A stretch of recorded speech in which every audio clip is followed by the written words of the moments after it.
उत्तर पुणे जिल्ह्यामध्ये बिबट्याची मोठी दहशत असून गेल्या 25 वर्षांपासून या भागामध्ये बिबट्या आणि मानव यांच्यात संघर्ष असलेला आपल्याला पाहायला मिळतोय।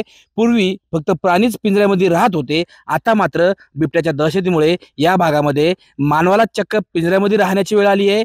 खरं तर गेल्या 25 वर्षांमध्ये बिबट्याच्या हल्ल्यामध्ये उत्तर पुणे जिल्ह्यातील खेड, आंबेगाव, जुन्नर आणि शिरूर या भागातील 56 जणांना आपला जीव गमवावा लागलाय।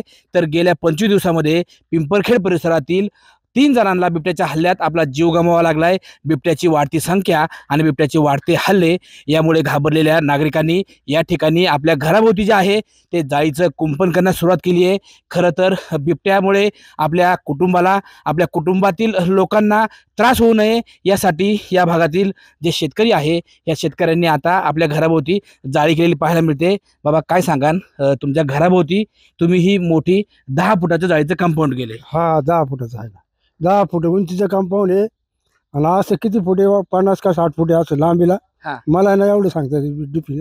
काय बाबा, काय भीती, कशामुळे एवढं कंपाऊंड मोठं? हे कशा वाघामुळे, दुसरं काय नाही. वाघामुळे रात्रीचं काय, रात्री कुणी येते ते गपकणी असं घरा पोहोचली फिरत गरक मारता असं जिचरा वाचतात. आपली बारकाली पोर असतात.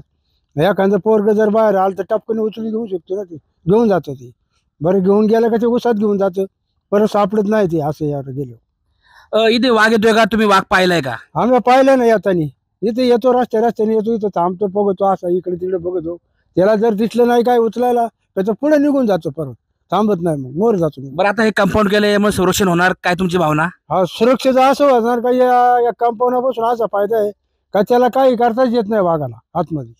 इंदिरात आपण आहे की ना आतमध्ये, त्याला काहीच करू शकत नाही. तो बाहेरनच जाणार बघून असा. कंपाऊंडमुळे आपण सुरक्षित राहू असं या ठिकाणी शेतकऱ्यांचं म्हणणं आहे। बाळा, खरं तर पिंपरखेडमध्ये तू राहते, या भागात बिबट्याची दहशत आहे, काय सांगाल? बोल ना, बोल ना, तू काय काय बाळा, शाळेमध्ये भीती आहे का? तू आज शाळेत नाही गेली, कितवीला आहे तू? तिसरी. आज शाळेत नाही गेली तू? घरी आहे. का घरी आहे? आजारी होत आजारी होती? ह्या भागामध्ये बिबट्याची दहशत आहे, तुम्हाला भीती वाटते का? शाळेतील मुलाला बिबट्याची भीती वाटते का? हो. कधी बिबट्या पाहिलाय का? नाही. धन्यवाद। खरं तर लहान मुलामध्ये पण या ठिकाणी बिबट्याची भीती आहे। काय सांगाल, बिबट्याची मोठी भीती आहे, शेतकऱ्यांनी आता कंपाऊंड सुरू केलंय, वन विभागाने काही उपाययोजना केल्यात का? काहीच नाही, अजून आजपर्यंत काहीच केलेलं नाही त्यांनी वन विभागाने. कंपाऊंड आम्हाला हे पाहिजे, पिंजरे पाहिजे. अख्ख्या पिंपरीमध्ये 2-3 पिंजरे आहेत. गाव एवढं मोठं आहे, सगळे फॉरेस्ट आहे, ऊस आहे, भरपूर आहे. नाही, आता शेतकऱ्यांनी स्वतःच कंपाऊंड सुरुवात केली आहे। त्यांनी संरक्षण करणार आहेत ना. शेतकऱ्याला प्रत्येकाला ज्याचं संरक्षण करण्यासाठी कंपाऊंड करणं गरजेचं आहे ना.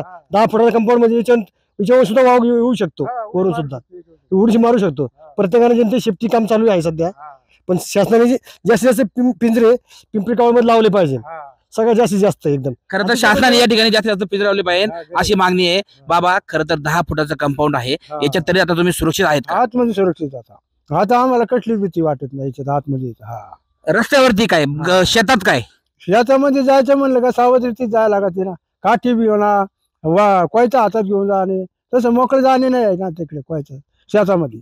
खरं तर आपण पाहिलं या ठिकाणी शेतकऱ्यांनी जे आहे हे आपल्या घराभोवती या ठिकाणी आपण पाहू शकताय कंपाऊंड केलंय, जाळी लावली आहे। जाळीमुळे, ह्या 10 फुटाच्या जाळीमुळे शेतकरी घरामध्ये सुरक्षित आहे। मात्र हाच शेतकरी ज्यावेळेस शेतात जातो त्यावेळेस मात्र त्या शेतकऱ्याला बिबट्याची भीती सतावत असते। त्यामुळे घराभोवती जरी कंपाऊंड केलं आणि घरातील लोक जरी सुरक्षित होत असली तरी शेतामध्ये काय, हा प्रश्न मात्र या ठिकाणी अजूनही अनुत्तरित राहत आहे। सचिन तोडकर, न्यूज 18 लोकमत, पिंपरखेड, पुणे।